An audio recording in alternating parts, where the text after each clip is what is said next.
Bandit, come here. So I haven't done an update video on my car in about 4 months. And the last thing you guys seen was my bodywork being somewhat done on the car. And from then on, basically nothing has been done to my car.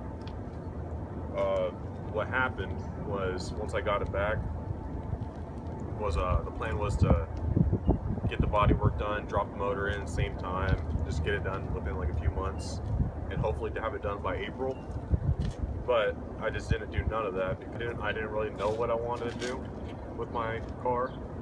Okay, so in this video is basically all the footage I got from that 4 months of what I've done, which isn't much at all.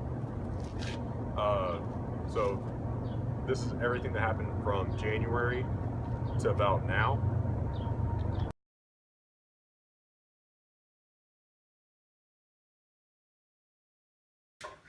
Different.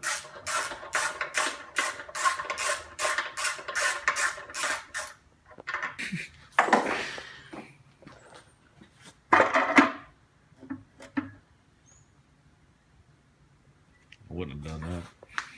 Probably shouldn't have done that. All of them are Whoa, black. what is that?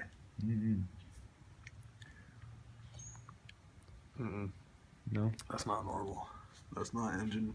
Yeah, figured. It's not horsepower making material. Yeah, the distributor. He's trying to make horsepower. So my roller cam came in.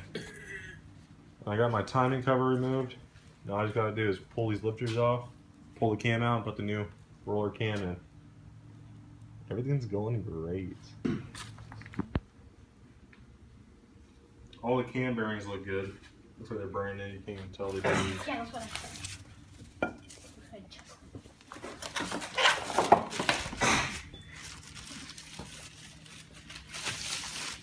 Why that one look better? For this billet. The wider lobes also. It's pretty darn good, custom made. Thank you, comp. This cam looks amazing. Let's compare it to the other one. Oh! Too ugly. Okay, that's my old cam. You can actually tell the difference. The lobe. There's one lobe on the flat tappet. And you can tell on these are way wider on the roller cam. Alright, I already got my cam in, my timing chain on, the lifters in. Got a new guide plate for my 3/8 push rods. And I pulled my oil pan out to put the new dipstick in because mine was blocked off. Got that installed. And I just realized that I only have the ARP 8740 rod bolts, which aren't weak, but they're not the strongest. I thought I had the 2000s. And another thing that kind of worries me is this engine sludge at the bottom of my oil pan. Like I maybe have less than 200 miles on my engine. And this stuff's just really thick. And I don't know why it's so thick. Yeah, that engine oil, I don't know if it's normal to be like that. Because I just broke the motor in basically, and that's about it.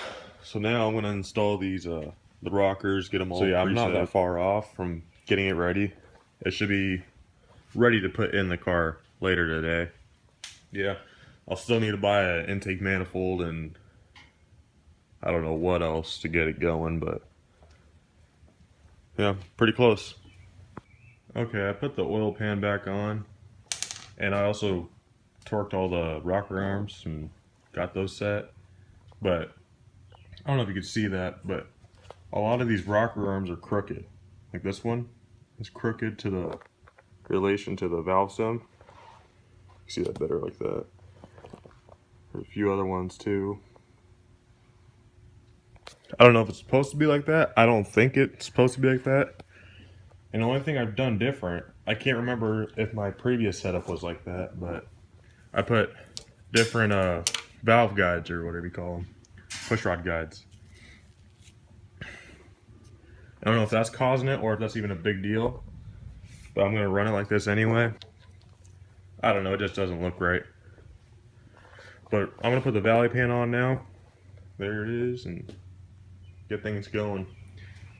Alright, I got the motor mounts on, I got the harmonic balancer torque, the water pump on, distributor set in, and the flywheel or flex plate torqued on also.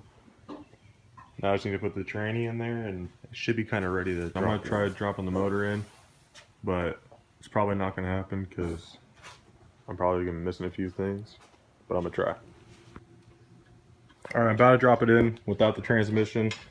I got the turbo headers on instead, decided to go with those instead of my long tube headers. Thought it'd be easier in the long run than switching it out. Yeah, I'll just put the transmission in later. Alright, last clip was filmed about a month ago. I got the motor dropped in, but I never had it bolted in or anything like that. That's the hardest part. But I recently got to it. It took about 10 hours over 5 days. And we got those bolts in. It's easier than all the other times I had to install engines, but it's still a pain. But yeah.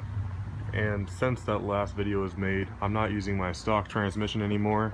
I bought a trans brake one. It should be here about next week. And that transmission is built and I got it for pretty cheap, so I bought that. And I also bought a Phytech system again. And I also bought a 88mm turbo that should be here next week also. So everything should be coming together, and that's just an update of what's going on with the car. And yeah, hopefully everything's done here within the next few months.